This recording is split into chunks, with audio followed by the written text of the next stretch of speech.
quoi l'importance de la vision et aussi comment attirer vers soi la bonne personne. Vous allez voir que tout est lié. J'ai pris que cet épisode nous édifie, nous éclaire, nous bénisse abondamment. Allons-y. Lorsque Dieu nous prépare un mariage divin, une des choses qu'il s'assure d'intégrer et d'asseoir en nous, c'est la notion de la vision. Pour bien expliquer c'est quoi la vision, je vais d'abord commencer par expliquer la mission, parce que la vision découle de la mission.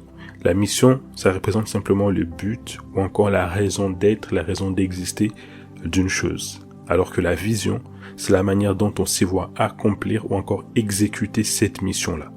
Et un premier point ici, c'est qu'on peut tous avoir la même mission, mais avoir des visions différentes.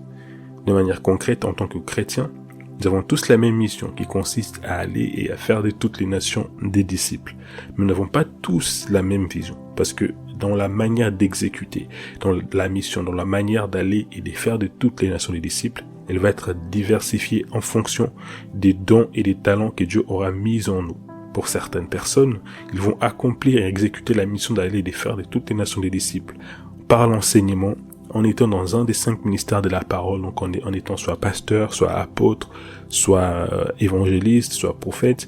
Pour d'autres personnes, ça sera simplement en étant des intercesseurs. C'est de cette façon-là, par leurs intercessions, qu'ils vont gagner des âmes et ils vont permettre aux personnes qui sont en tant que pasteurs, apôtres et autres, d'affermir et de faire des nations des disciples. Pour d'autres personnes, ça sera au travers des chants, donc Dieu va commencer à leur inspirer des cantiques qui sont très inspirés, qui sont bénissants et qui au travers de ces cantiques-là, les âmes seront gagnées, les âmes seront encouragées, les démons seront sortis, les personnes seront guéries juste en écoutant des chansons. D'autres personnes, ils vont accomplir cette même mission d'aller de faire de toutes les nations des disciples en étant dans les cinémas, en faisant des bandes dessinées, en faisant des magazines, en faisant des romans chrétiens, des choses de cette façon-là. Donc en fait, les buts c'est quoi? C'est qu'on a tous la même mission, mais nous n'avons pas tous la même vision. En fait, il faut voir les choses un petit peu comme une équipe de football. Une équipe de football, tous les joueurs ont la même mission qui consiste à gagner. Mais tous les joueurs n'occupent pas les mêmes positions ou encore les mêmes postes sur les terrains. Certains sont des attaquants, d'autres des défenseurs, d'autres des milieux de terrain. On a un gardien. Donc, tous, ils sont là avec la même mission, avec les mêmes buts qui consistent à gagner, mais ils ne vont pas tous jouer les mêmes rôles, ils vont pas tous avoir la même partition. Et c'est exactement la même chose dans le corps de Christ au global et dans l'agenda de Dieu. Donc la mission de tous les chrétiens, nous avons tous reçu les ministères de la réconciliation, nous n'avons pas tous la même vision, pas tous les mêmes appels pour justement accomplir cette mission-là. De manière claire, en fait, la vision ou encore l'appel, c'est simplement la manière dont on se voit contribuer à l'agenda divin qui consiste à faire de toutes les nations des disciples. Quand on te demande c'est quoi ta vision, c'est qu'on veut réellement savoir c'est de quelle manière te vois-tu faire de toutes les nations des disciples. Est-ce que ce sera au travers des chants?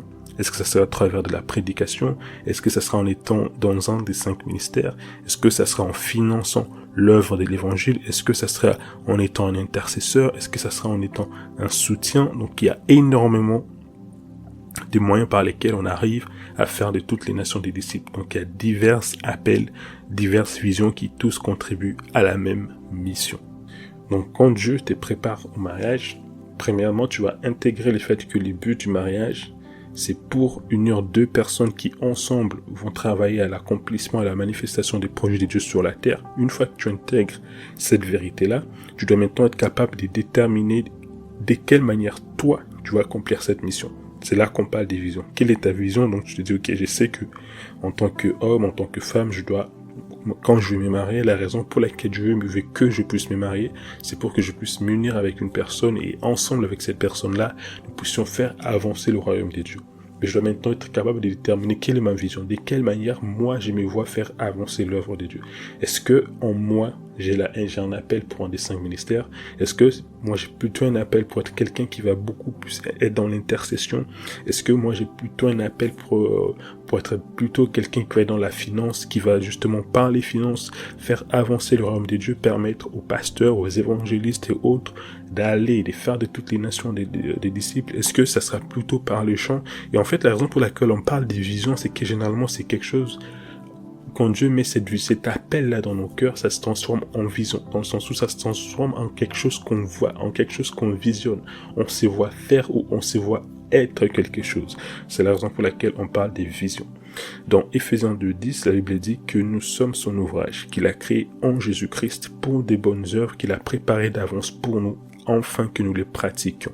Ce qu'il faut comprendre, c'est que la destinée, c'est donc un voyage dans lequel on découvre et on accomplit les bonnes œuvres que Dieu a préparées d'avance pour nous.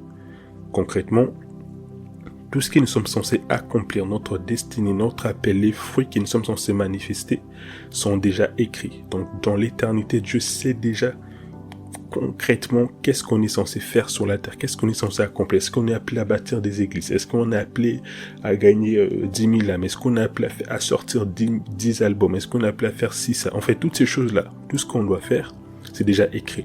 Donc, en tant qu'humain, en tant que chrétien, tu n'as pas besoin, en fait, de chercher à créer des choses. Ton travail, en fait, ton plus grand travail, d'ailleurs, va consister à te connecter à Dieu par la communion du Saint-Esprit et faire en sorte que les choses qu'il a déjà préparées d'avance pour toi, il puisse te les révéler. Donc, les gros travaux qu'on fait dans la prière concernant l'appel, concernant la vision, concernant la destinée, c'est de se connecter à Dieu pour qu'il puisse télécharger dans notre cœur, dans notre esprit, les projets, les plans, les fardeaux qu'il a déjà préparés d'avance pour nous pour que nous puissions simplement les accomplir sur la terre. Donc, tu n'as pas besoin de créer ou d'inventer une vision, c'est Dieu qui vient te la déposer dans ton cœur. Mais je crois qu'on aura, je pense, peut-être après cette série sur un mariage divin, on va peut-être démarrer une nouvelle série sur l'appel, la destinée. Je pense que ça sera important et je pense que même que c'est la suite logique. Maintenant, quels sont les rapports entre la vision et les mariages? Premièrement, mieux tu connais ta vision, mieux tu sais choisir qui t'accompagner. Quand tu connais ta destination, parce que la vision, ça implique aussi la destination, la vision, c'est concrètement où tu vas, où tu te vois dans 5 ans, dans 10 ans, dans 20 ans, en accomplissant, en faisant l'œuvre que Dieu t'a appelé à manifester sur la terre. Donc, quand tu connais ta destination, tu sais plus facilement discerner et reconnaître les profils des personnes compatibles à ta destination.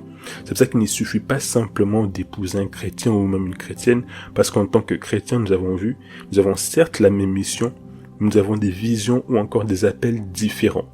Et notre quotidien, notre caractère, nos combats et toutes ces choses sont déterminés par notre appel, sont déterminés par notre vision, sont déterminés par notre destination. C'est donc dès le départ, tu te maries avec une personne dont la vision et les appels ne matchent pas, ne sont pas compatibles, ces mariages-là sera voué à l'échec. En fait, tu vas te retrouver avec une personne qui n'a pas l'équipement, qui n'a pas les capacités requises pour t'accompagner dans ta destinée et vice-versa. Toi aussi, tu vas te retrouver avec une personne dont tu n'as pas les équipements ni les capacités pour l'accompagner, lui permettre d'avancer dans sa destinée. Et pour bien comprendre cela, le Saint-Esprit m'a donné cette illustration. Vous savez, très souvent, on aime utiliser l'expression « trouver chaussure à son pied ». Quand une personne a trouvé vraiment un homme ou une femme qui lui correspond parfaitement, on a tendance à dire qu'elle a trouvé chaussure à son pied. Donc en fait, choisir les bons conjoints, c'est comme choisir chaussure à son pied. Donc une chaussure qui va correspondre à ta taille. Sauf qu'il ne suffit pas simplement de choisir la chaussure qui correspond à la taille de notre pied. Il faut aussi choisir la chaussure qui correspond à notre destination. Si par exemple ta destination c'est d'aller en randonnée, en forêt ou même à la montagne, et qu'au lieu de prendre des chaussures des randonnées, des chaussures des montagnes, vous savez, des chaussures bien dures, bien solides avec des semelles qui couvrent tous tes pieds, tu prends des sandales ou encore des babouches qu'on porte pour aller à la plage, pour aller se promener en ville. Même si dans les deux cas tu iras en promenade, dans les deux cas tu seras quand même, tu auras trouvé une chaussure. La vérité c'est que ta promenade ne se passera pas de manière optimale. Tu n'auras pas en quelque sorte les mêmes résultats. Tu vas te retrouver à être ralenti, limité et même exposé à des dangers dans ta randonnée en forêt, simplement parce que au lieu de choisir des chaussures de randonnée qui te couvrent, qui te protègent, avec des semelles, quelque chose qui soit solide, toi tu te retrouves en fait en randonnée en forêt avec des babouches qui exposent totalement tes pieds. Et parce que tu n'as pas les chaussures appropriées, tu vas commencer à éviter certains chemins, à éviter certains parcours. Et des fois, tu peux te rendre compte qu'il y a des serpents qui t'est mordent. Pourquoi? Parce que ta jambe, elle est exposée. Parce que tu es en forêt, il y a de la boue, il y a des herbes partout, il y a des épines. Donc, en fait, ta chaussure, elle n'est totalement pas adaptée à là où tu devrais aller. Elle n'est pas adaptée à ta destination. Même si c'est la bonne taille, même si c'est tu as pris des sandales des villes et que tu portes du 42 et que c'est du 42, mais parce que c'est pas les bons types des chaussures que tu aurais dû avoir pour cette randonnée-là, pour cette destination-là, tu te retrouves à galérer, tu te retrouves à souffrir, tu te retrouves à être ralenti, et parfois même, qu'est-ce qui se passe, c'est que comme tu n'as pas les chaussures adaptées, tu finis par abandonner, tu finis par arrêter la randonnée, tu fais demi-tour.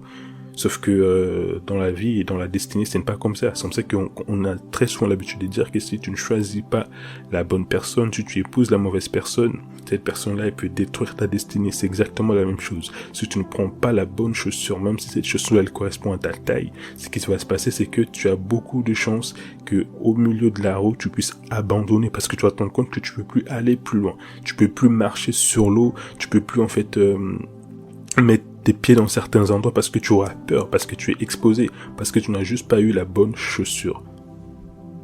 Et c'est ce qu'il en est lorsque on se contente simplement de choisir une chaussure qui correspond à notre taille, sans prendre en compte l'usage et la destination. C'est ce qui nous arrive en fait lorsqu'on se contente simplement de prendre une personne avec qui on a un bon feeling, avec qui on se sent bien, sans considérer la vision et la direction commune. Là où ton époux, ton épouse était censé être une aide qui te permet d'aller encore plus vite et d'être plus efficace dans ta mission, tu vas te retrouver ralenti, alourdi, exposé. Parce que la personne que tu as épousée n'est pas équipée par rapport à ton appel, par rapport à ta destination. C'est comme ça que lorsqu'on s'est mis en relation et allons jusqu'au mariage, uniquement sur base des émotions et des sentiments, on va se retrouver des années après à ne plus être épanoui, à ne plus être en phase avec la personne qu'on a épousée, parce qu'au départ, on ne partait pas dans la même direction. On va commencer à s'ennuyer dans le couple, parce que ce qui drive les couples, ce qui drive les mariages, c'est la vision.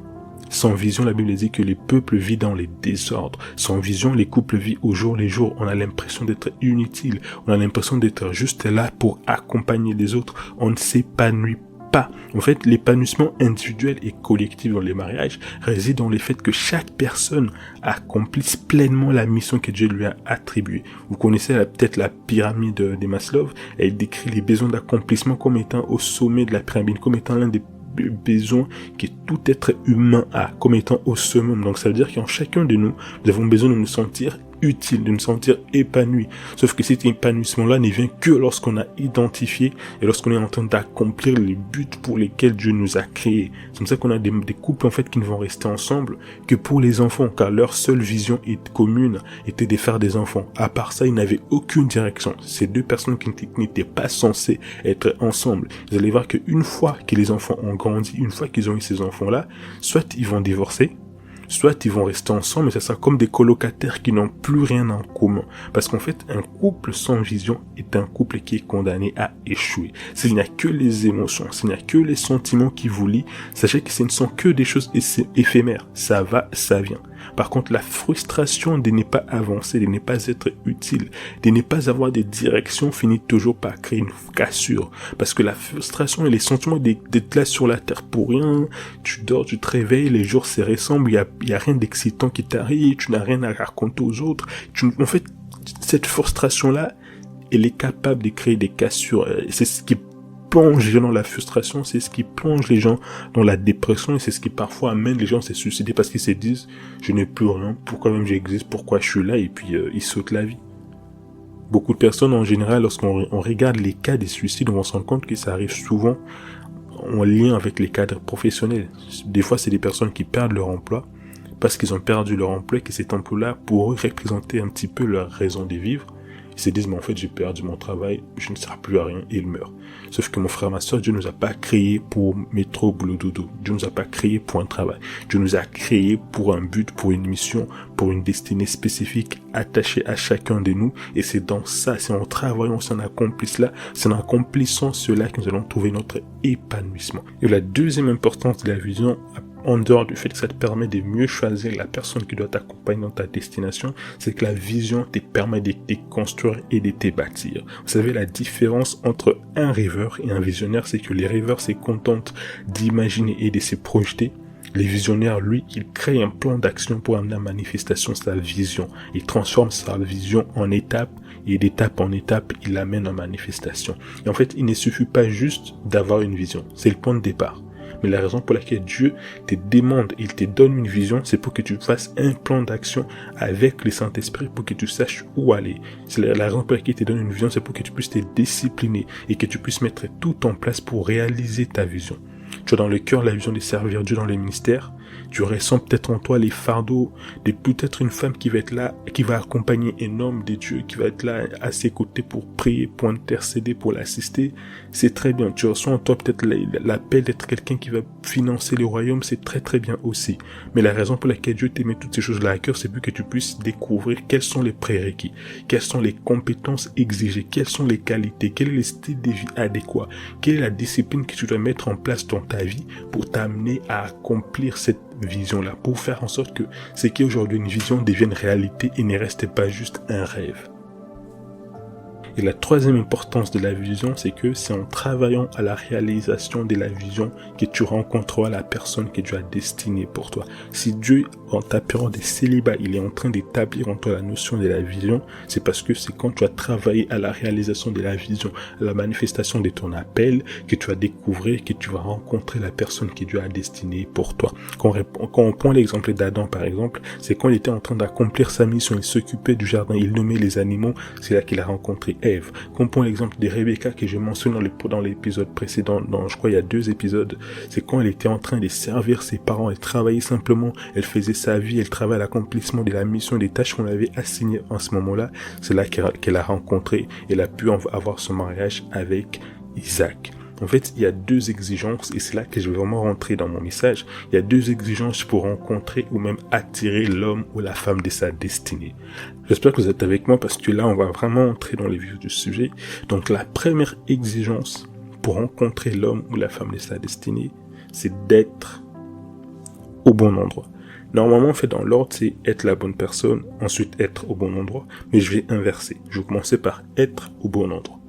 Qu'est-ce que signifie être au bon endroit? En fait, être au bon endroit, c'est simplement être dans la trajectoire de sa destinée. C'est être en train de travailler à la réalisation de sa mission et de sa vision, comme on a vu plus haut avec l'exemple d'Adam et avec l'exemple de Rebecca. Vous savez, la plupart des personnes, quand ils vont témoigner de comment est-ce qu'ils ont rencontré l'homme ou la femme de leur destinée, quand tu regardes leur témoignage, ils vont te dire qu'ils étaient simplement, ils ne cherchaient même pas les mariages, ils ne cherchaient pas forcément à se marier, ils ne cherchaient pas forcément à rencontrer l'homme ou la femme de leur vie, mais ils étaient simplement en train de travailler à leur destinée, ils étaient simplement en train de répondre à leur appel, en train de faire ce que Dieu avait demandé qu'ils fassent. Et c'est comme ça que, comme par hasard, en guillemets, ils ont rencontré l'homme ou la femme de leur vie.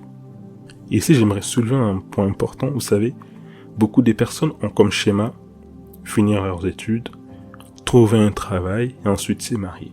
Sauf que vous savez, tu peux avoir trouvé un travail, mais ne pas avoir trouvé ta vision. Tu peux trouver ton CDI, mais ne pas avoir trouvé la direction pour ta vie. Beaucoup travaillent et ont des CDI, mais n'ont pas des visions claires pour leur destinée. Ils vivent juste au jour le jour, et comme la société, comme il y a un schéma qui a été imposé, qui dit que bon, maintenant que tu travailles, il serait bien que tu te trouves une femme. Ils pensent que comme ils ont maintenant un travail, ils sont prêts pour se marier, alors que pas du tout. Tu peux avoir trouvé un travail, mais tu n'as pas trouvé des visions pour ta destinée. Vous savez, il existe 2 types de destinées. Il existe la destinée naturelle et la destinée spirituelle. La destinée naturelle de Paul, par exemple, c'était d'être vendeur des tentes. Mais sa destinée spirituelle était d'être apôtre de Jésus-Christ. La destinée naturelle de Pierre était d'être pêcheur. Mais sa destinée spirituelle était d'être apôtre. La destinée naturelle de Jésus était d'être charpentier. Il était même fils des charpentiers. Mais sa destinée spirituelle était d'être les Christ, était d'être les sauveurs de l'humanité. La destinée naturelle, c'est ce que tu apprends à l'école, c'est ce qui permet de développer tes compétences, de pouvoir à tes besoins. Ça sert un petit peu à ça, ta destinée naturelle. Mais ta destinée spirituelle, c'est ce qui correspond à l'agenda de Dieu. C'est le travail, c'est la mission que Dieu t'a donnée qui va consister et qui va servir à faire avancer son œuvre sur la terre. Et vous savez, lorsqu'on va parler d'avoir une vision et de travailler à la réalisation de celle-ci, on ne parle pas de travailler à la réalisation de ta destinée naturelle.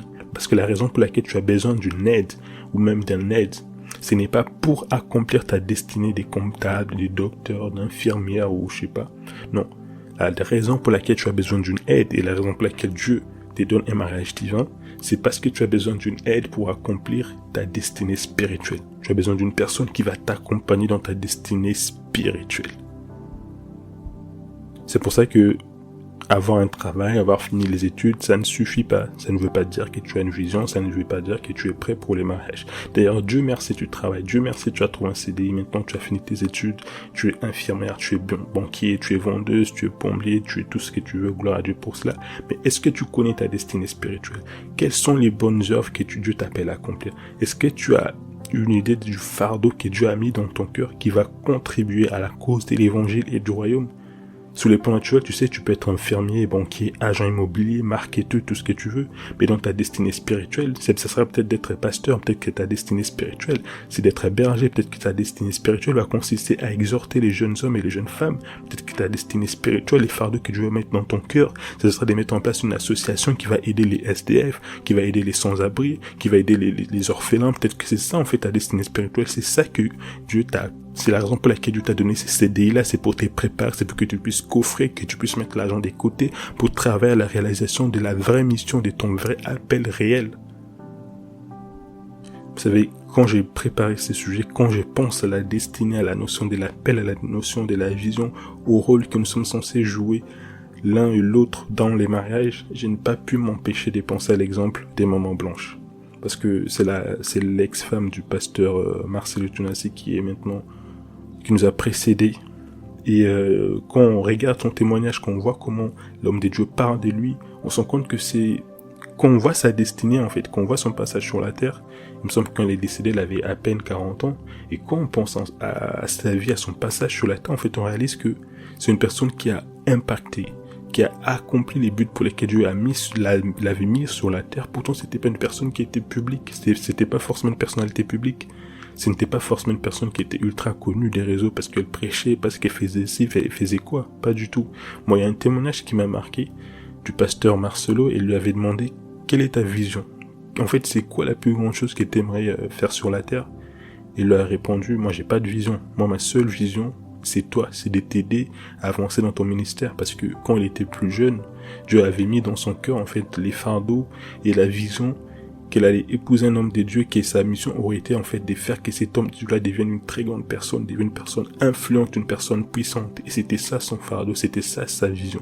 En fait, l'exemple à laquelle je donne cet exemple, c'est pour nous dire qu'en fait, lorsqu'on va parler des visions, c'est pas forcément des choses extraordinaires, moi ma vision c'est d'être président de la République. Vous savez, il y a des gens qui sont remplis d'ambition et pensent que plus ils ont une vision grande, plus ils sont considérés, plus ils sont importants aux yeux de Dieu, alors que pas du tout. Dieu nous donne des missions et nous confie des visions selon nos capacités. La Bible dit qu'il a donné à certains 1 talent, d'autres 3 talents, d'autres 5 talents, d'autres 10 talents. Et ce qui importe à Dieu, ce n'est pas la taille ou la grandeur ou la popularité ou la notoriété qu'on aura en fonction de notre vision, mais c'est notre fidélité. Donc toi, quand j'ai fait ces podcasts, peut-être que la vision que tu vas découvrir auquel je t'appelle, c'est simplement justement d'être comme maman blanche, d'épouser un homme de Dieu, puis d'être là à l'aider, à l'encourager, à la soutenir, à prier pour lui. Peut-être que en tant qu'homme aussi, toi, ta vision, ça sera de faire la même chose. Parce qu'il y a aussi des hommes qui sont appelés à être des soutiens importants pour leurs femmes, parce que dans leur mariage, la personne qui sera connue, la personne qui aura de la notoriété, ça sera pas l'homme, mais ça sera la femme. Parce qu'il y a des femmes qui sont appelées à des très très grands ministères, des ministères puissants, et pour raison d'équilibre, Dieu va leur donner des hommes qui ne sont pas du tout très connus, qui ne sont pas du tout populaires, qui ne sont pas exposés, mais c'est eux qui vont travailler dans les coulisses pour soutenir, pour encourager, et pour faire en sorte que leurs femmes puissent accomplir efficacement leur ministère. Mon point ici, c'est que quand on parle de vision, on ne cherche pas forcément à inventer des grandes choses, à trouver des grandes choses, à imaginer des grandes choses, non. Cherche juste en fait à être sincère dans ton cœur, c'est comme ça que tu vas éclairer ton esprit, va te faire comprendre c'est quoi ton fardeau, c'est quoi ta vision, c'est quoi ta mission. Moi personnellement, ma vision ça a toujours été de faire en sorte que les gens puissent avancer dans leur marche avec Dieu. Et petit à petit, il m'éclaire sur la manière dont je dois exécuter cette mission-là. Il affine, il peaufine ma vision. Mais c'est ça, en fait, qu'il s'agit. Donc ici, c'est pas une question de se dire, moi, ma vision, c'est d'être président de la République, c'est d'être comme Elon Musk. Gloire à Dieu, il y en a, c'est ça leur vision, c'est ça leur appel. Mais c'est d'être sincère, en fait. Et c'est de ne pas négliger c'est comme en fait, la vision, c'est comme un témoignage. Il n'y a pas des grands ou des petits témoignages. Ce qui compte, en fait, c'est d'être juste là où Dieu te veut. Tu sais, tu me dis aujourd'hui que toi, ta vision, c'est d'être simplement un intercesseur, J'ai dit gloire à Dieu, je vais pas rabaisser cette vision-là parce que dans ton intercession, si c'est ce que Dieu t'a appelé à être, c'est comme ça qu'il va te récompenser. Et ton intercession sera très très important parce que ça va enfanter des très grandes choses et ça va contribuer à faire avancer les plans de Dieu. Et c'est ce qui importe en fait. Donc concrètement, ma mission, c'est de faire avancer les gens dans leur marche avec Dieu. Et la vision, la manière dont je me vais exécuter cela, c'est au travers de l'enseignement, c'est au travers des prédications, au travers des podcasts, comme je suis en train de les faire actuellement. Ça, c'est la vision que Dieu a déposée dans mon cœur. Mais toi aussi, tu peux avoir les mêmes fardeaux, de faire avancer les gens dans leur marche avec Dieu. Mais la vision qui va te donner la manière dont tu dois exécuter cela, ça sera différemment, ça sera peut-être en écrivant des livres, ça sera peut-être en faisant des sketchs, ça sera peut-être en faisant du cinéma, en faisant des films, en faisant des théâtres, ça sera peut-être en allant dans la rue, en partageant En fait, il y a énormément de moyens de faire cela et c'est Dieu, c'est le Saint-Esprit qui nous éclaire, qui nous montre de quelle manière on doit exécuter notre mission. Donc la première exigence pour attirer la bonne personne, c'est d'être au bon endroit. Et les bons endroits, c'est la trajectoire, c'est les couleurs de sa destinée. La deuxième exigence pour attirer la bonne personne, c'est d'être la bonne personne. Pour attirer la bonne personne, je le répète, il faut être la bonne personne. Concrètement, qu'est-ce que signifie être la bonne personne? En fait, être la bonne personne, c'est simplement être ou encore travailler à devenir la personne que Dieu voulait qu'on soit lorsqu'il nous a créés et envoyés sur la terre. En fait, quand Dieu nous a créés, notre taille, notre personnalité, notre visage, notre peau, notre tempérament, en fait, toutes ces choses, c'est Dieu qui les a mis en nous à dessein, avec un but précis, conformément à notre destinée. Mais le problème, c'est que, quand on vient dans le monde, les mondes nous déforment. Et parfois même dès notre naissance dans nos propres familles, on est parfois abusé, on est déformé, on est blessé, on est défiguré dans notre personnalité, dans notre caractère, dans nos aspirations, dans nos goûts, dans nos ambitions, dans nos préférences. En fait, toutes ces choses-là sont déformées par les mondes et par la chair. Donc on n'est plus à l'image ni à la ressemblance du vrai nous que Dieu avait en tête lorsqu'il nous avait créés et envoyés dans le monde. Donc, une fois qu'on est né de nouveau, notre mission, notre travail va consister maintenant à la restauration de notre identité. En fait, on va devoir maintenant travailler à notre restauration pour retrouver notre identité initiale, pour retrouver la personnalité, les tempéraments, les aspirations que nous avions à la base, que Dieu avait déposé en nous lorsqu'il nous avait créés. Et ensuite, nous devons aussi maintenant travailler évidemment à la transformation de notre caractère pour ressembler à Christ. Donc, être la bonne personne, c'est pas d'être quelqu'un de bien, c'est pas d'être je sais pas quoi, non, en fait, c'est d'être la personne que Dieu avait en vision. C'est d'être la personne que Dieu avait en vue lorsqu'il nous avait créé. Tu vois, c'est comme quand supposons que tu crées un personnage de dessin animé ou dans un film ou dans une bande dessinée, quand tu crées un personnage, tu as déjà en tête la personnalité que tu aimerais que ces personnages-là aient. Et c'est la même chose avec Dieu. Lorsqu'il nous a créés, il avait en tête une personnalité, un tempérament, un comportement, une façon d'être que nous étions censés avoir. Et c'est ça les vrais nous. Et les buts maintenant, lorsqu'on est sauvé, c'est de travailler à la restauration de notre identité et à la transformation de notre caractère afin que nous devenions de plus en plus semblables à Christ et de plus en plus tels que Dieu nous avait créés à l'origine. Pourquoi? Parce que les mondes nous déforment. On a des blessures, on a des traumas, on a des abus qui font que notre personnalité change, notre tempérament change. Vous savez, il y a des personnes qui à la base étaient, quand Dieu les avait créés, ils étaient très extravertis. Dieu les a créés pour être des personnes extraverties, pour être des personnes chaleureuses. Sauf que des fois, ils tombent dans des familles bizarres. Donc, dès qu'ils naissent, dès qu'ils grandissent, leurs parents leur ferment la bouche. Tu n'as pas le droit de dire un mot plus haut que l'autre. Ils arrivent à l'école, on leur fait comprendre qu'ils sont nuls. On leur fait comprendre, j'ai rectifié, on les fait croire qu'ils sont nuls, qu'ils sont incapables, donc ils doivent se taire. Il n'y a rien des mots qui peuvent sortir de leur bouche. Donc, toutes ces choses-là font quoi? Ça tue la confiance de la personne. Et la personne qui, à la base, devait être une personne chaleureuse, une personne extravertie, elle a maintenant peur, elle est remplie des doutes, elle est remplie de peur, elle n'arrive plus à exprimer son vrai elle n'arrive plus à exprimer sa vraie personnalité. Donc cette personne-là, elle est détruite. Et quand cette personne-là va vouloir se marier, tous ses choix, toutes ses décisions vont malheureusement être influencées, vont être en fait basées sur des très mauvais fondements, vont être basées sur les complexes qu'elle a, sur les manquements qu'elle a, sur les blessures émotionnelles qu'elle a. Vous savez, par exemple, moi quand j'étais plus jeune, j'ai grandi dans un environnement qui mettait énormément en avant les femmes claires. Donc en fait, les standards de beauté, c'était les femmes claires. Si tu es une personne foncée de peau, on ne va pas te mettre en avant, on ne va pas te faire comprendre que tu es belle. Donc les messages qu'on nous envoyait en étant petit, c'était que la beauté, c'était femme claire. Donc si tu es un homme et que tu veux épouser une belle femme, il faut que cette femme-là, elle soit claire. Donc par défaut, ça a conditionné mon attirance, ça a changé un petit peu mes goûts, mes préférences, dans la mesure où je commençais à être attiré que par les femmes claires, parce que à force, on a fini par ancrer dans mon esprit, par formater mon esprit à n'apprécier que les femmes claires, parce que c'est elles qui sont belles. Donc en fait, même la définition du mot belle avait été changée, déformée par les mondes et par la chair. Donc en fait, quand j'ai grandi, Dieu merci, il m'a restauré. Une fois que j'ai donné ma vie à Jésus-Christ, il a fait ce travail en moi-même dans ces domaines-là. Vous savez qu'en fait, quand j'ai réalisé qu'en fait, moi, c'est pas ce type de femmes-là qui m'attire. Et j'ai commencé à me poser la question, mais qu'est-ce qui faisait qu'avant j'étais attiré par les femmes claires? Et j'ai réalisé qu'en fait c'était pas les vrais moi, mais c'était juste parce que j'ai été formaté, j'ai évolué dans un environnement qui mettait uniquement ça en avant. Et Dieu merci, aujourd'hui, je suis marié, j'ai épousé une personne qui est foncée des peaux, et c'est ce qui m'attire, et c'est ce qui me plaît. C'est ma préférence, c'est mon vrai goût. Imaginez maintenant que j'épouse une personne qui, en n'étant pas les vrais moi, en n'ayant pas fait ce travail de restauration de mon identité, donc je vais épouser une personne qui va en fait servir uniquement à combler mes complexes, à combler mes manquements, et au final je me retrouve pas du tout comblé, pas du tout heureux. Aujourd'hui, tu as épousé une personne claire, mais toi, dans ton cœur, ce que tu désires vraiment, ce qui t'attire, tu découvres que, avec l'action du Saint-Esprit en toi, qu'est-ce qui t'attire? C'est juste les femmes qui sont foncées des peaux, tu commences à aller voir ailleurs. Non, c'est pas comme ça, en fait. C'est pour ça qu'il y a un travail important qui doit être fait, des restaurations de notre identité, lorsque Dieu veut nous préparer à un mariage divin.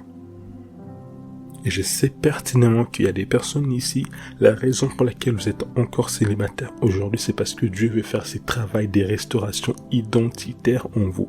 Il veut que vous puissiez retrouver votre vraie personnalité, votre vraie façon d'être, que vous ne fassiez plus des choix qui sont que les conséquences des blessures, des abus, des traumas que vous avez subis. Vous savez, par exemple, il y a des femmes qui vont dire, moi je ne veux jamais épouser un homme qui soit plus petit que moi. Pourquoi? Parce que les médias, parce que Hollywood l'a traumatisé, l'a fait ancrer dans sa tête que qui dit virilité dit homme grand détail. Alors qu'on peut être un homme petit détail et avoir du charisme. On peut être un homme petit détail et être beau, être attirant, être puissant, être influent. Mais il y a des personnes, on les a traumatisés dans leur tête qui homme détail, homme petit détail plutôt, égale pas charismatique, égale nul, égale aigri. Et c'est comme ça qu'elles vont passer à côté de la personne que Dieu a prévue pour eux, parce qu'en fait, elles-mêmes, ces personnes-là, ces filles-là, pensent croire que c'est ça leur vrai goût, alors que non. C'est juste les résultats des traumas, des blessures d'Hollywood. Vous allez voir que quand vous allez laisser Dieu faire ce travail de restauration en vous, vous allez constater que même vos goûts, ils vont changer. Hier, t'aimais pas les gars petits détails, t'étais pas attiré par eux, tu les trouvais pas charismatiques. Aujourd'hui, tu commences à t'ouvrir, tu comprends que même en eux, il y a une certaine beauté que tu ne voyais pas avant. En fait, il y a des choses qui sont tellement superficielles, tellement bas, mais en fait, à force de les répéter, à force de les voir, les personnes finissent par les intégrer dans leur tête. Il y a des personnes, vous imaginez, ils se disent, non, moi, je vais jamais épouser une personne petit détail juste parce que, si je mets des talons, on va pas aller ensemble, mais, donc c'est que pour ça que tu vas passer à côté d'un homme, à côté d'une personne qui était capable de t'accompagner, de te soutenir dans tes hauts, dans tes bas, qui était là capable de t'appuyer, de te permettre en fait de décoller, d'aller encore plus loin dans ta destinée, de t'épanouir, de t'accomplir dans la mission que Dieu a prévue pour toi, juste parce que quand tu mets un talon, la personne devient plus petite que toi. J'ai pris que le Saint-Esprit puisse sincèrement nous restaurer et mettre en lumière toutes ces choses négatives, toutes ces blessures, tous ces traumas. Dieu seul sait en chacun de nous quels sont les travaux qu'il doit faire en nous, qu'il les fasse dans les noms de Jésus. On va à partir d'aujourd'hui, il faut se poser une question. Chaque fois que tu as des goûts, tu as des préférences, pose-toi la question, est-ce que c'est les vrais moi qui apprécient, qui aiment ces choses, qui a ces critères? Ou est-ce que c'est les moi qui a été déformé, blessé, brisé, abusé par les moindres, par la société? Je pense que ça a une très bonne question à se poser pour déterminer les vrais nous, pour déterminer les choses, pour éviter en fait de passer à côté des choses qui sont réellement pour notre bien, pour notre bonheur, mais on passe à côté de ces choses-là parce que on est traumatisé et du coup nos choix et nos décisions sont biaisées. Genèse chapitre 2 versets 21 à 23. Alors l'Éternel Dieu fit tomber un profond sommeil sur l'homme qui s'endormit. Il prit une de ses côtes et referma la chair à sa place. L'Éternel Dieu forma une femme de la côte qu'il avait prise, c'était l'homme, et il l'amena vers l'homme. Et l'homme dit, voici cette fois-ci, celle qui est l'os de mes os et chair de ma chair. On l'appellera femme parce qu'elle a été prise de l'homme. Vous savez, j'aime beaucoup ces textes. Et ce qui a permis, en fait, qu'on analyse ces textes, c'est qui a permis à Adam de tout de suite identifier Ève, c'est le fait qu'il avait vu en elle son vis-à-vis, son semblable, l'os de ses os, la chair de sa chair. J'aime énormément cette précision. Pourquoi? Parce que, et j'aime même encore plus l'ordre, os des os, chair de la chair. Pourquoi? Parce que lorsqu'on va parler des os, les os en fait représentent la structure interne, la structure cachée de l'être humain. Donc ça va représenter les valeurs, la vision, les caractères, la personnalité. Et la chair va représenter toute la partie visible, donc les corps, les physiques. Pourquoi? Parce qu'en fait, pour être heureux, dans les mariages, tu as besoin d'une personne qui te plaît intérieurement et extérieurement. Sauf que la priorité, ce n'est pas d'abord l'extérieur, c'est pas d'abord les os, mais c'est l'intérieur. Os des os, chair de la chair. Quand Adam a vu Ève, il a vu en elle la personne qui reflétait ses valeurs, qui reflétait sa vision, son caractère, sa destination. Mais il a aussi vu en Ève une personne qui reflétait ses désirs, qui l'attirait, qui lui plaisait physiquement. Cela signifie donc que l'élément clé qui te permet de reconnaître la personne que Dieu a prévue pour toi, c'est d'abord tous les éléments internes, c'est-à-dire les valeurs, la vision, la direction, les caractères, ainsi de suite. Et ensuite, tu as aussi la partie visible, donc les physiques. Par conséquent, si tu veux attirer la bonne personne, tu dois t'assurer d'avoir la vision, les valeurs, les caractères que Dieu exige de toi. De sorte que sans même prier, sans même jeûner, rien qu'en te regardant, quand tu as commencé à discuter avec la personne, elle puisse voir son vis-à-vis. Elle puisse voir que cette fois-ci, c'est l'os de mes os, c'est la chair de ma chair. Vous savez, une des erreurs que les gens font, c'est de tout miser sur le physique. Investir à fond pour habiller son corps alors que son cerveau et son esprit sont nus et vides. Ou bien qu'en réalité, ce que tu as en toi, c'est ce qui va déterminer ce que tu vas dégager comme atmosphère. Ce que tu as en toi, c'est ce qui va dégager, c'est ce qui va déterminer ce que tu vas dégager comme aura, comme charisme, comme éclat. Et ce sont ces choses-là qui vont déterminer le type de personnes que tu vas attirer vers toi. Parce qu'en fait, il y a des gens à qui on n'arrive pas à expliquer pourquoi elles sont attirantes, pourquoi elles sont sympas, pourquoi elles attirent toutes les faveurs, pourquoi dès que les gens sont avec eux, tout le monde a l'air d'être gentil avec eux, pourquoi ils attirent certaines grâces, certaines faveurs, pourquoi ils obtiennent toujours pourquoi en fait ils ont toujours tendance à être privilégiés, être préférés à d'autres, parce qu'en fait c'est fonction de ce qu'elles transportent en elles. Vous savez, l'illusion des personnes qui sont belles et qui en sont conscientes, c'est de souvent penser que leur beauté suffit. Et de la même façon, l'illusion des personnes qui n'ont pas forcément confiance en elles physiquement, c'est de croire que ça n'arrive pas en fait, c'est de croire que tous leurs malheurs sont liés à leur physique. C'est de penser qu'en fait, s'ils ne sont pas mariés, si personne n'est vu d'eux, c'est à cause de leur physique. Alors que ce n'est pas du tout le cas. Tout est question de ce qu'il y a en nous. Vous savez, il y a des personnes, on peut tous s'accorder pour dire que ces personnes physiquement, elles n'ont rien de fou. Par contre, elles ont du charme, elles ont un charisme, elles ont quelque chose qui font que on a envie d'aller vers eux, qui font que les personnes veulent s'engager avec eux, qui veulent se mettre en relation avec eux. Pourquoi? Parce que ce n'est pas juste une question des physiques. Les physiques, c'est important comme je l'ai mentionné, mais c'est d'abord question de ce que tu vas dégager, de ce que tu vas émettre comme aura, comme charisme, comme charme. Et ces choses-là ne sont pas fonction de ton physique, elles sont dépendantes de comment est-ce que tu as construit ton homme intérieur, de comment est-ce que tu as investi en toi. Vous savez, il y a des personnes, elles peuvent être belles, plus belles elles peuvent être même Miss Monde, Mister Univers, tout ce que vous voulez, mais même leur beauté n'arrive pas à cacher leur stupidité, n'arrive pas à cacher leur naïveté, n'arrive pas à cacher leur bêtise, n'arrive pas à cacher leur vide. Il y a des personnes comme ça. Quand tu le vois, tous on est d'accord que, vas-y, elle a un beau visage, il a un beau corps, elle a un beau corps, mais même dans ses beaux corps, même dans ses beaux visages, tu sais que cette personne, elle est vide, tu sais que cette personne, elle est stupide, tu sais que cette personne, elle réfléchit pas bien, tu sais que cette personne n'a pas de logique, et par conséquent, ça va t'éloigner. Par conséquent, ça va te faire fuir. Par conséquent, tu sais que cette personne-là, par rapport à ma destination, il est hors des questions que je vais avec elle. C'est comme ça qu'il y a des personnes qui vont être très belles, hommes ou femmes vont se dire, mais pourquoi moi je suis pas marié, pourquoi je suis seul, alors que je suis beau, alors que je suis sexy, alors que j'ai comme ci, alors que je suis ça, alors que non, c'est pas question de ça, vous savez. En ce qui va concerner les mariages, très souvent ce sont des personnes qui auront du succès pour des choses qui ne sont pas sérieuses. Parce qu'on veut juste profiter de leur corps et les laisser. Mais quand il va commencer à s'agir des questions sérieuses comme les mariages, c'est des personnes qui vont beaucoup lutter. Pourquoi? Parce que au-delà d'être chair des chairs, on cherche l'os de ses os. Et c'est la raison pour laquelle il y a des personnes qui enchaînent des relations, qui apprennent à connaître des frères et des sœurs, mais ça n'aboutit jamais. Pourquoi? Parce que dès qu'on commence à creuser, on se rend compte qu'il n'y a aucune profondeur. On se rend compte que c'est vide. On se rend compte que c'est des personnes qui sont... en fait, ils ont qu'est l'extérieur, mais à l'intérieur, c'est vide. On n'arrive pas à se projeter avec eux.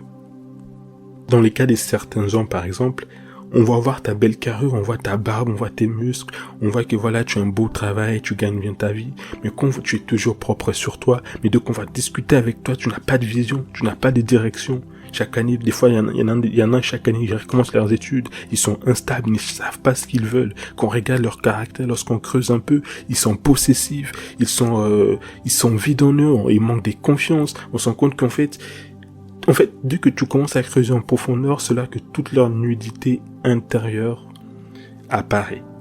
On se rend compte que c'est des personnes qui sont vides. Et ils ont habillé leur extérieur, ils ont habillé leur corps, mais ils n'ont pas habillé ni leur esprit, ni leur cerveau. Et par conséquent, même si tu attires des personnes vers toi, qui vont apprécier la partie chair de ta chair, mais quand ils vont chercher la partie os de mes os, ils ne vont pas la trouver. Vous savez, quand toi-même, tu ne t'alignes pas conformément à ce que Dieu attend de toi en tant que personne, dans ta vision, dans tes valeurs, dans ton caractère, premièrement, tu seras frustré parce que tu vas constamment chercher à être celui que tu n'es pas, vu que tu seras en train de fuir ton vrai toi. Et deuxièmement, tu vas attirer les mauvaises personnes parce que comme on a vu, on attire ou on éloigne les gens en fonction de ce que nous transportons, en fonction du dépôt de notre homme intérieur. Et c'est les pièges dans lesquels tombent beaucoup de personnes qui vont chercher à tout prix à attirer les gens, mais qui n'ont pas d'identité propre. En fait, elles vont vouloir tellement plaire qu'elles sont comme des caméléons qui changent leur vision, qui changent leur personnalité, leurs valeurs, selon l'environnement, et malheureusement, ça ne va pas passer. Vous savez, si dans ta destinée, ça c'est vraiment une chose importante sur laquelle j'aimerais conclure, si dans ta destinée, Dieu t'appelle. Vous savez, au tout début, j'ai parlé du fait que il faut rester sur notre vraie identité. Il faut revenir au vrai nous que Dieu avait en tête, Dieu avait dans sa pensée lorsqu'il nous a créés. Donc si dans ta personnalité, Dieu t'a appelé à être une personne douce, une personne avec une certaine vie de prière, une personne qui marche dans la pudeur, sache que ce sont ces informations aussi que Dieu va mettre dans le cœur de la personne qu'il a prévue pour toi. Parce que c'est de cette façon-là que vous allez y matcher, c'est de cette façon-là, c'est avec ces deux personnalités-là que ensemble, il va vous équiper pour que vous puissiez ensemble marcher et accomplir votre destinée. Donc de son côté, quand la personne va vouloir s'engager, quand la personne va vouloir se marier, elle va commencer à rechercher la personne en qui elle va retrouver cette douceur, en qui elle va retrouver cette vie de prière, en qui elle va retrouver cette pureté. C'est pour ça qu'en fait, mon frère et ma sœur, si tu veux attirer la bonne personne que Dieu a prévue pour toi, tu dois premièrement être au bon endroit, comme on l'a vu, et surtout devenir la bonne personne. Et quand je dis devenir la bonne personne, c'est ne pas copier quelqu'un, non, c'est être les vrais toi que Dieu avait dans sa pensée lorsqu'il t'a créé, avec les caractères qu'il faut, avec les tempéraments qu'il faut, avec la personnalité qu'il faut, avec les bagages intellectuels et spirituels qu'il faut, parce que c'est comme ça qu'on va te rechercher et c'est comme ça qu'on va t'identifier. Vous savez, il existe des personnes qui elles veulent se marier, mais en fait, elles n'ont pas de vision claire, elles sont un peu ouvertes à tout. Non, moi, je n'ai pas des critères, je fonctionne au feeling, tant que ça match bien et tout. Mais même quand la personne dit ça, il faut savoir qu'au fond d'elle, dans son esprit, elle a la vision claire de la personne qu'il faut. C'est juste que très souvent, on n'arrive pas à l'exprimer avec des mots. Quand tu te dis comment tu imagines ton mari, comment tu imagines ta femme, c'est assez compliqué de définir avec les mots les types des personnes qu'on veut, dans les détails, en long et en large. On ne sait pas les définir, mais même on sait que c'est ce type de personnes-là que je veux. C'est comme ça que quand on va la rencontrer, nous-mêmes on sait dire que voilà, c'est elle que je voulais, c'est elle que j'ai toujours cherché, c'est avec cette personne que je veux avancer dans ma vie, c'est avec cette personne que je veux accomplir ma destinée, c'est avec cette personne que je me vois vivre et passer les restes de mes jours. Des fois on n'arrive pas à les exprimer avec des mots, mais on sait dans notre esprit, on sait pertinemment, surtout quand on prie, surtout quand on cherche Dieu, il vient télécharger en nous la bonne vision, il vient télécharger en nous la bonne image de la personne qu'il a prévue pour nous. Et je sais et j'ai pris que ce travail-là soit fait dans nos cœurs. Si hier tu tâtonnais, si hier c'était flou, j'ai pris que l'image de la bonne personne que Dieu a prévue pour toi soit téléchargée de sorte que tu puisses identifier de manière claire l'os de tes os et la chair de ta chair. Et j'ai pris aussi que tu puisses devenir la bonne personne, la meilleure version de toi-même, la personne que Dieu avait conçue que tu puisses être avant la fondation du monde. En fait, il ne s'agit pas d'être la bonne personne ou d'être une bonne personne pour plaire, pour attirer. Non, c'est pas de la séduction. Il s'agit simplement de revenir, d'être la personne que Dieu avait prévu qu'on soit. Parce que quand on est la personne que Dieu avait prévu qu'on soit et qu'on se retrouve au bon endroit, c'est une question de temps pour qu'on puisse rencontrer la personne que Dieu avait prévu pour nous en retour. Parce qu'on n'a pas besoin de séduire, on n'a pas besoin de faire des mics et des macs. Sois juste celle que Dieu avait prévue pour toi à la fondation du monde. Sois juste Ève et Adam va te trouver. Sois juste Rebecca et Isaac va te trouver. Sois juste Ruth et Boaz va t'identifier, va savoir que non, c'est ce type de personnes-là, c'est ces profils-là que je recherche. C'est avec cette personne-là, c'est avec ce type de personnes que je veux épouser, que je vais passer ma vie. Je sais qu'il y a la question que beaucoup de gens se posent. Est-ce qu'on n'a qu'une seule personne dans notre vie? Est-ce qu'on parle de l'homme, de la femme destinée? Est-ce que c'est qu'une personne ou c'est un groupe de personnes? Là n'est pas la question aujourd'hui, on y répondra peut-être plus tard. Mais ici, la question et le but, c'est d'être la bonne personne, selon l'agenda, selon les plans de Dieu, selon la vision que Dieu a en tête. Limite, il faut demander à Dieu, Seigneur, comment me vois-tu? Seigneur, quand tu m'as créé, quelle était ta pensée? Quels étaient les caractères? Quels étaient les tempéraments que j'étais censé manifester?